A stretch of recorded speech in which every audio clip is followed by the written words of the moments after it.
Are you out here dumping money into your motorcycle like it's a slot machine, trusting your mechanic to tell you everything you need to know? Yeah, that's adorable. Here's the thing. Nobody in a greasy shop apron is going to volunteer. There are things they either don't bother explaining, genuinely assume you already know, or frankly benefit from you not knowing. Today, we're ripping the curtain back on 10 motorcycle maintenance secrets that most mechanics will never tell you. And your bike, your safety, and your bank account will all thank you for it. Secret number 1. Your chain lube is probably wrong, and the way you're applying it is also wrong. And honestly, the whole thing is kind of a mess. Chain maintenance is one of those topics where everyone thinks they've got it figured out, and almost nobody actually does. I was in this camp for an embarrassing amount of time, spraying chain lube directly onto the outside of the chain like I was seasoning a rack of ribs. Proud of myself. Completely wrong. Here's the thing. The part of your chain that actually needs lubrication is the inner side, specifically the rollers and the inner links, which are the bits that actually make contact with your sprocket teeth. Spraying the outside of your chain means the lube has to migrate its way inward, while simultaneously doing absolutely nothing useful in the meantime, and also flinging itself all over your rear wheel and swing arm the second you get up to speed. Congratulations. You've invented a new way to make your wheel dirty. The correct method is to apply lube to the inner edge of the chain while slowly rotating the rear wheel. You want the lube to wick into those rollers and pins, let it sit for a few minutes, then wipe off the excess from the outside. That's it. That's the whole secret. Revolutionary, I know. Now here's where the mechanic part comes in. A lot of shops will lube your chain as part of a service without ever adjusting the tension or checking the sprocket wear. Those three things live together. They are a family. Chain tension that's too tight will wear out your transmission bearings. Too loose and you're risking the thing jumping a tooth or worse. And if your front or rear sprocket teeth are hooked, which means they look like little shark fins instead of smooth bumps, no amount of fresh lube is going to save you. Replace the whole lot together, chain and both sprockets as a set, because running a new chain on worn sprockets is like putting new tires on a rim that's been through a war. You're just accelerating the damage. Also use a quality chain-specific lubricant, not WD-40. I don't care what your uncle told you. WD-40 is a water displacer and a light cleaner. It is not a chain lubricant. Using it as one is a decision you will regret, and your chain will let you know about it loudly and at the worst possible time. Secret number 2. Coolant is not a set-it-and-forget-it fluid. Here is a sentence that will genuinely upset some of you. Your coolant has a service life. It degrades, it becomes acidic over time, and when it does, it starts eating your engine from the inside out, specifically your water pump seals, your radiator, and any aluminum components in the cooling system, which on a modern motorcycle is basically everything. Most manufacturers recommend replacing your coolant every 2 years, regardless of mileage. 2 years. Not when you remember. Not when the bike starts running hot. Every 2 years. I will bet you a substantial amount of money that if you've owned your bike for more than 2 years and you bought it used, you have absolutely no idea when the coolant was last changed, and neither did the person you bought it from. The reason mechanics don't bring this up proactively is twofold. One, it's a cheap service that doesn't generate a lot of revenue on its own, so it tends to get bundled into bigger service packages or quietly left off the checklist entirely. 2, the consequences are slow and invisible right up until they're extremely expensive and visible. Your bike won't throw a warning light because the coolant is old. It'll just quietly corrode until one day you've got a leaking water pump or a compromised head gasket, and suddenly you're staring at a repair bill that makes you want to sit down. Check your coolant color. Fresh coolant is usually bright green, blue, or pink depending on the type. Old, degraded coolant looks brown, murky, or just kind of sad. If yours looks like something you drain out of a puddle, that's a sign. Get it flushed and refilled. Use the type specified in your service manual because mixing coolant types is a wonderful way to create a gel that does absolutely nothing useful inside your cooling system. And never, under any circumstances, top off with plain water as a long-term solution. Water has minerals. Minerals cause deposits. Deposits cause problems. We're trying to avoid problems. That's literally the whole point of today. Secret number 3. Valve clearances are the most skipped service interval in motorcycling, and mechanics absolutely love it when you skip them. I want you to imagine a tiny gap, the gap between your valve stem and the rocker arm or cam follower above it. That gap has to be a very specific size. Too tight, and your valve doesn't fully close, which means combustion gases leak past it, which means your valve burns, which means you need a top-end rebuild. Too loose, and you've got excessive wear on the valve train components and a ticking noise that'll drive you absolutely insane. That gap is the valve clearance, and it needs to be checked and adjusted at specific intervals, usually somewhere between 12,000 and 24,000 miles, depending on the engine, though you should absolutely check your service manual because every bike is different. Now here's why mechanics love this one. Checking valve clearances requires removing fairings, the fuel tank on many bikes, the camshaft cover, and then very precisely measuring tiny gaps with feeler gauges. On certain bikes, like some parallel twin adventure bikes or inline-4 sport bikes, you might also need to remove the cams to swap out shims. It's time-consuming. It's meticulous. The labor hours add up fast. And if you've been ignoring this service for 60,000 miles, congratulations. You may have just funded someone's new scan tool. The secret here is that you should be checking this yourself, or at minimum asking specifically whether it was done when you take your bike in for service. Don't assume it's included. Ask directly. If your service advisor looks slightly uncomfortable when you ask, that's information. Symptoms of out-of-spec valve clearances include a ticking or tapping noise from the top of the engine, difficulty starting especially when warm, a rough idle, or reduced performance. If your bike is exhibiting any of those symptoms and you haven't had the valves checked, there's your starting point. This service, done proactively, is far cheaper than the alternative. I cannot stress that enough. Secret number 4. Your air filter is choking your bike and you've probably just accepted it as normal at this point. An air filter's job is beautifully simple. Let air in, keep dirt out, that's it. But a clogged air filter does neither of those things well, and a dirty one starts leaning out your fuel mixture, reducing power, hurting fuel economy, and making your bike run hotter than it should. And the kicker? You can check your air filter in about 4 minutes and it costs basically nothing to replace. Most manufacturers recommend inspecting your air filter every 6,000 to 12,000 miles and replacing it every 12,000 to 24,000 miles. Though if you're riding in dusty conditions, dirt roads, or agricultural areas, you should be checking it way more frequently than that. Dust doesn't care about your service schedule. The reason this is a secret is that it's one of those services that falls through the cracks.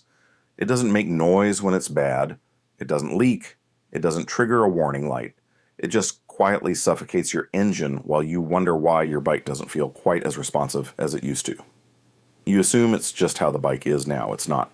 It's your air filter. Check it. If you've got a paper filter, it either passes a visual inspection or it doesn't. Hold it up to a light source. If you can't see light through it, it's done. Replace it. If you're running a foam filter, those can usually be cleaned and re-oiled, which is great for your wallet and mildly messy for your hands and whatever shirt you decided was acceptable to wear while doing maintenance. If you've upgraded to a reusable cotton gauze filter like a K&N, those need periodic cleaning and re-oiling too, and that oil matters.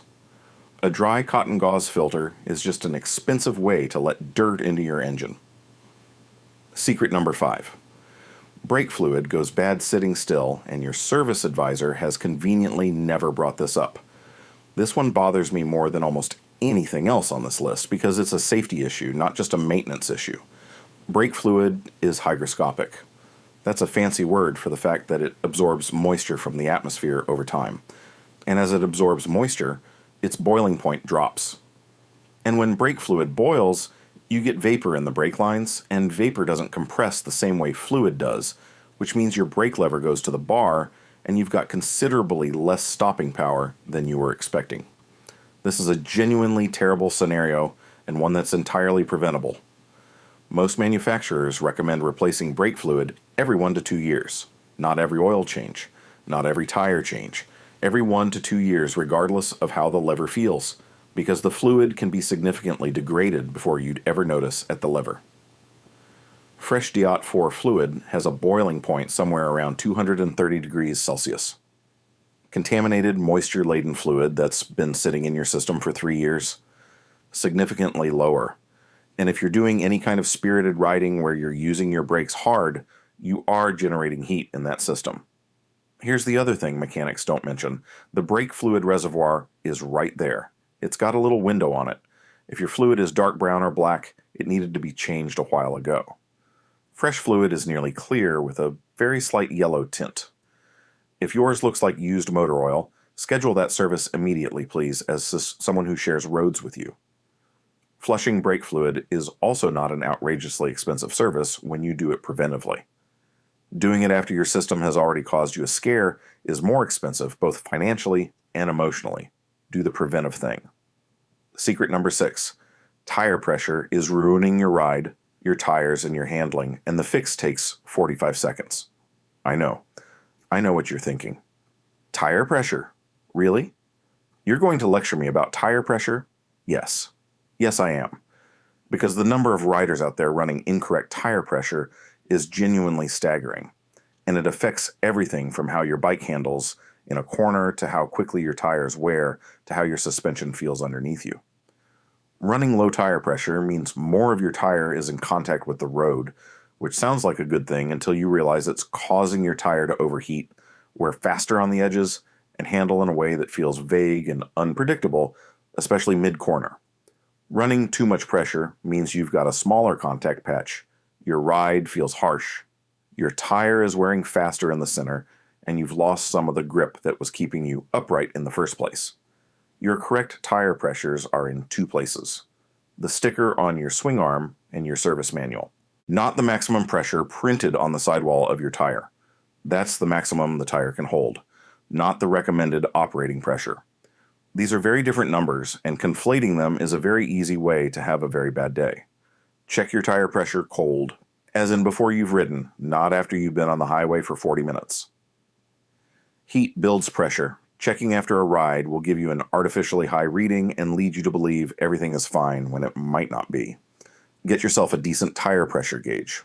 A cheap pencil gauge from a gas station is better than nothing, but a quality digital gauge is like $15 and will serve you well for years. This is not an area to be frugal. Secret number 7. Fork oil is the single most neglected suspension service in motorcycling, and your forks are suffering in silence. All right, fork oil. This is one of those topics that makes even experienced riders go slightly glassy-eyed, and I understand that, but stick with me because this genuinely matters. Your front forks are filled with oil. That oil serves 2 functions. It damps the movement of the forks so they don't just bounce around like a pogo stick, and it lubricates the internals so things don't wear prematurely. That oil degrades over time. It shears, it foams, it loses its viscosity, and when it does, your front suspension stops working the way it's supposed to.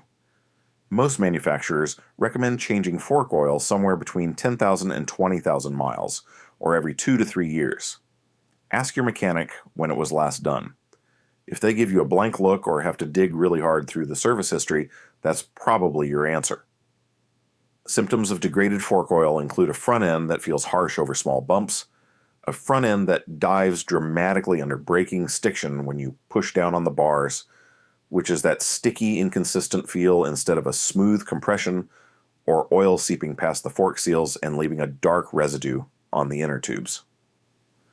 That last one also means you've got a seal leak, which needs to be addressed regardless, because fork oil on your front brake rotor is not a situation anyone wants to find themselves in.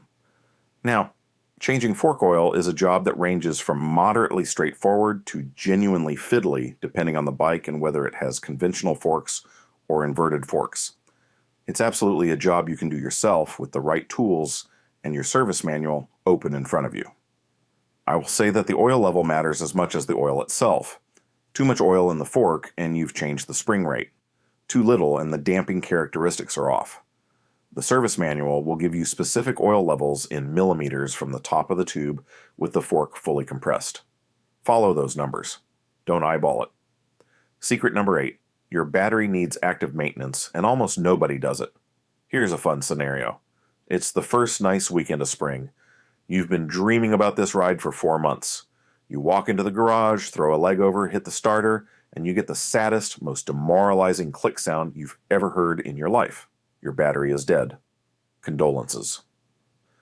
Modern motorcycle batteries, particularly the sealed AGM and lithium variants that come stock on most bikes built in the last decade or so, don't like two things. They don't like being discharged deeply, and they don't like sitting at a low state of charge for extended periods.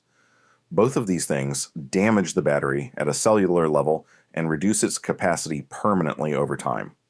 The battery doesn't tell you this is happening. It just quietly gets worse until one day it has just enough juice to make you feel optimistic, right up until it doesn't. The solution is a quality battery tender, not a trickle charger, a battery tender. There is a difference. A trickle charger just pushes a constant low current whether the battery needs it or not, which can overcharge and damage the battery over time. A proper battery tender monitors the charge state and tops up the battery intelligently. They're not expensive, they're not complicated. You plug one end into the wall and the other end attaches to a quick disconnect harness you can leave permanently wired to your battery. That's it. That's the whole thing. Also, and I say this with genuine affection, if you're jumping your motorcycle battery from a car battery, please stop doing that. Car batteries are enormous compared to motorcycle batteries and can push a charge spike that damages sensitive electronics. Use a motorcycle-specific jump starter or a proper battery tender to recover a deeply discharged battery. Your rectifier will thank you. Your ECU will thank you. Everything electrical on your bike will thank you. Secret number 9. Torque specs exist for a reason, and just crank it until it feels tight is how you ruin things. I want to talk about something that breaks my heart on a regular basis, and that is stripped threads, cracked engine cases, broken bolts, all of them preventable. All of them caused by someone who didn't have a torque wrench and decided that their wrist was a calibrated instrument. It is not. I say this as someone whose wrist has destroyed things. It is not a reliable torque measurement device. Every single fastener on your motorcycle has a torque specification in your service manual. Every one. From the tiny bolts holding your brake caliper bleed nipple to the big axle nut holding your front wheel on.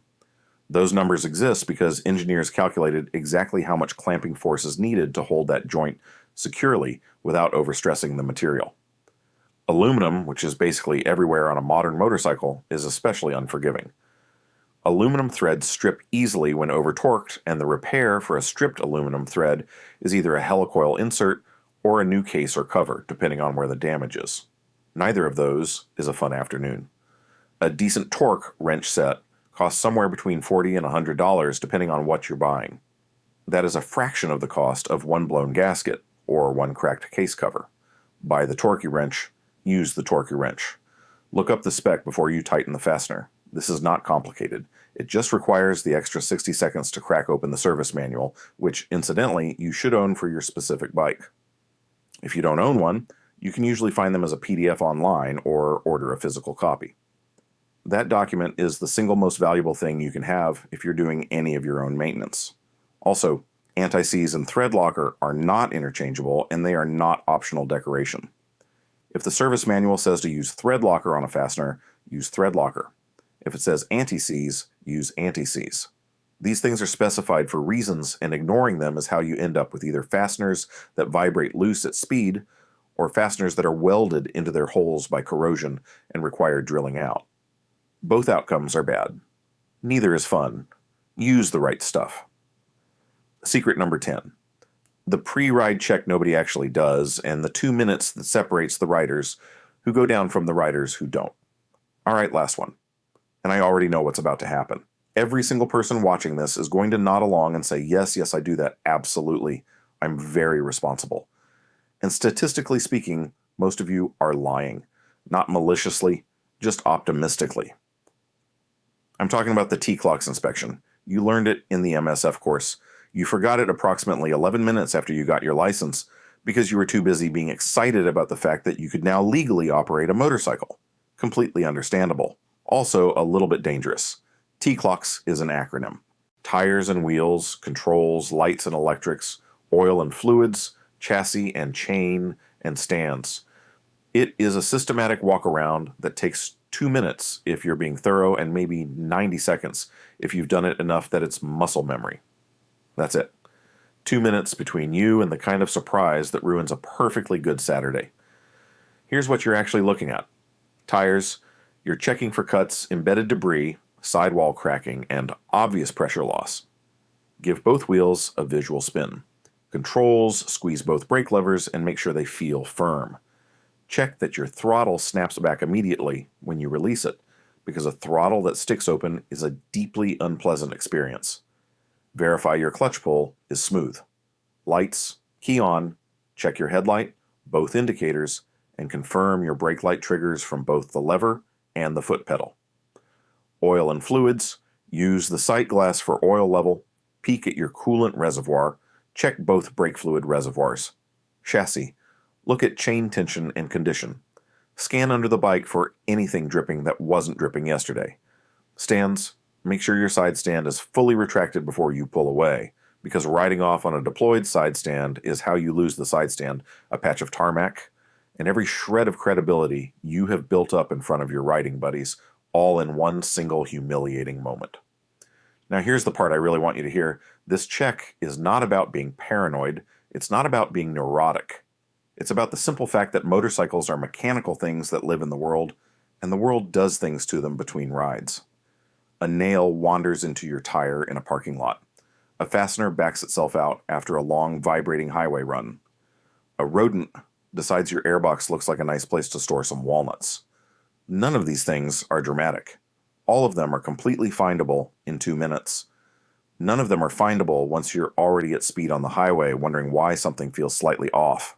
Every experienced rider I've ever met does some version of this before every ride. Not because they're nervous. Because at some point, it just became automatic. Make it automatic. Start today. Literally today.